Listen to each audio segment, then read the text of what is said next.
Good morning, everybody. Michael the Maven here, and today we are going to do a podcast on my YouTube channel. Many of you don't know this. I have a podcast I've been doing for over a year at themavennation.com, and that podcast is mostly about productivity and efficiency, even though we talk about photography stuff.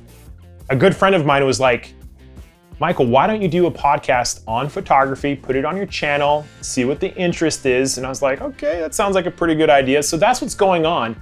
Is if you are a YouTube subscriber, we're gonna keep mostly photography stuff on this podcast. If you're interested in the efficiency stuff only, then I'll only publish there. Now, a couple things I wanna point out before we get into the podcast episode today, which is very interesting, is that I've already talked to some companies about sponsorships. They've come to me and they're interested, and I told them, I'm like, the 10% and the 15% stuff don't interest me. Give me something free to give to my subscribers who are coming to the channel. That's what I want.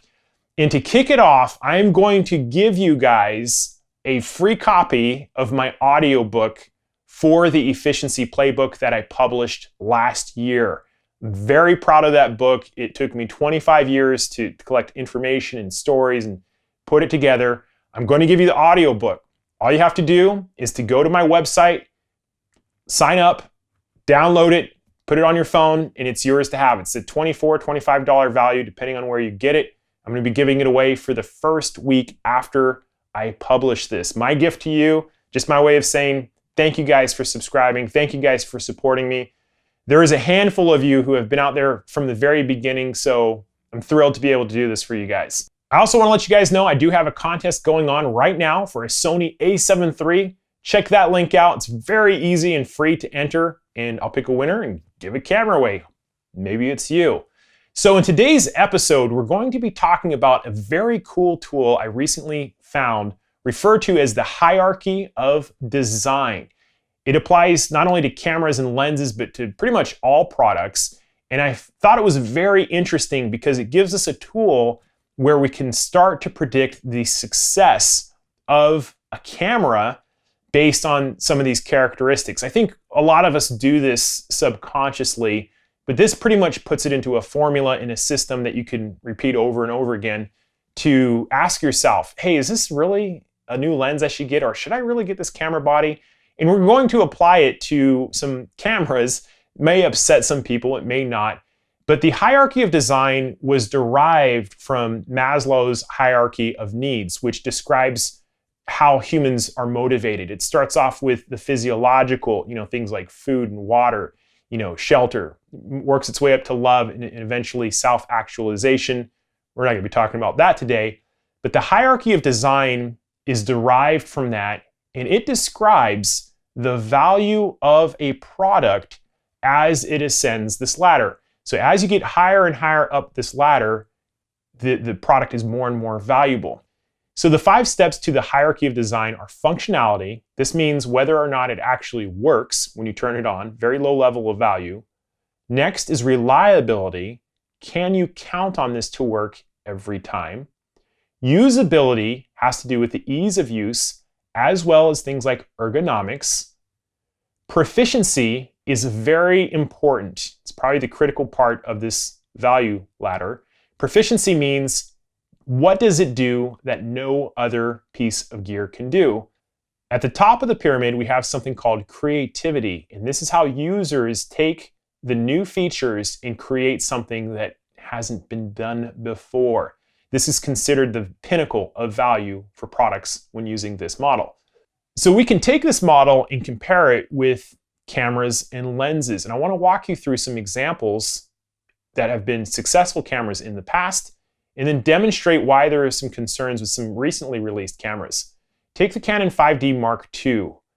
The first 3 steps, functionality, reliability, usability, checked off all the boxes. Ergonomically, it was a great camera. It always worked. You could rely on it. You could turn on.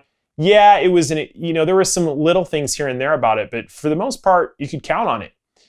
The proficiency part of the 5D Mark II was that it introduced full frame video at 1080 for DSLR shooters. This was a revolution. This was a groundbreaker because it allowed photographers to be filmmakers. It was in a smaller body. It had better ISO performance, more shallow depths of field. Really amazing for video. And then a guy like Vincent Laforet comes along and he makes this video called Reverie. Reverie demonstrated the capabilities of a camera to create video that we had never seen before. And a revolution was started with DSLR videos. If you look at the pyramid, everything is checked off. The proficiency is there, the creativity was there. Everything that I'm seeing in terms of this tool is telling me that the EOS R is going to struggle. I'm thrilled that Nikon and Canon have gotten into the full-frame mirrorless game, but let's walk through some of the things that we know about the camera based on others' reviews and some of the design. So is it functional? Yes, it appears that there's no problems with functionality, but as soon as we get into reliability, there have been some issues that people have talked about. Tony Northrup talked about one of his cards failing. Maybe that wasn't the camera's fault, maybe it was the card fault, but many reviewers are talking about the inability of it to focus accurately when using eye detection. It shoots at 3 frames per second, so it's a no-go for sports shooters right off the bat. Sally Watson, I saw on her Instagram channel, she tried to use it at a wedding. She said it wasn't fast enough. So right off the bat, there are some concerns about how reliable this is in shooting situations. When we look at the ergonomics at the EOS R, some very important controls have been removed when comparing it to something like the 5D Mark IV. There was a joystick and a large rotating control wheel in the back, and it appears that the control wheel has been moved to the lenses for the native mount, R-mount lenses, which gives me pause because that was a great control, and you had it on all the 5D cameras and many of the higher-end Canon cameras. It makes it easier to use. The joystick made it easier to use, and it's been replaced now with a touchpad, slidey thing at the top, right where your thumb would rest. Okay, so ergonomically, for me, this camera it appears to be harder to use than the 5Ds, the 5D4 and 3. Why would you take away the joystick that's been proven, or the control wheel? And in reading some of the comments of people who attended that press event, it sounds like Canon is introducing some of these features, like moving the control ring to the front, to make it a little bit harder for third-party lenses to work on this mount. This is just one man's opinion based on what I'm reading.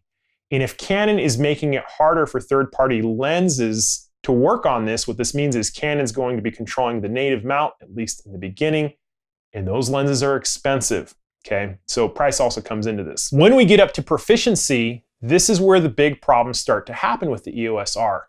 What can this camera do that cannot be done by any other camera? That's what I'm asking. Same thing for lenses. What can this lens do that no other lens can do? Anything that you purchase in your gear, you should be asking yourself about the capacity you are gaining by spending this money. And for as much as I've researched about the EOS R, the only things that I can kind of put together is that it has a flippy monitor with Canon's color science. The crop is like a 1.7, 1.8. That's really kind of sounding like almost like a GH5. It has a 2x crop factor. For me, that's not enough to invest into a system, in lenses and all these things to get that kind of video in terms of that aspect ratio with the crop. It's just not worth it. Maybe I'm missing something. What can the EOS R do that cannot be done with another camera? There's not a lot there. Now, something that's very interesting that camera companies are doing is they're trying to mimic the top part of the pyramid, creativity. And I was talking with somebody about this a couple weeks ago. They bring in some pros, very talented, very well respected in the industry, who create a video or some pictures or something, Canon Explorers of Light, and they are amazing. It's really impressive work, but the problem is it falls short in that those same professionals could do that with other gear. In order to get that top part of the pyramid, show us something that hasn't been done before. Don't show us a technique that you can do on any camera. That is the difference in the very tippity top. So let's talk about how the hierarchy of design applies to something like the Fuji XT3. The critical question you should be asking yourself when applying this is, what does this give me that cannot be done with another piece of equipment? Right off the bat, we have a 26 megapixel X-Trans sensor, the first of its kind. Fuji has outstanding focusing systems for mirrorless cameras. When I did the test with the XT2 against the Nikon D500, they were side by side.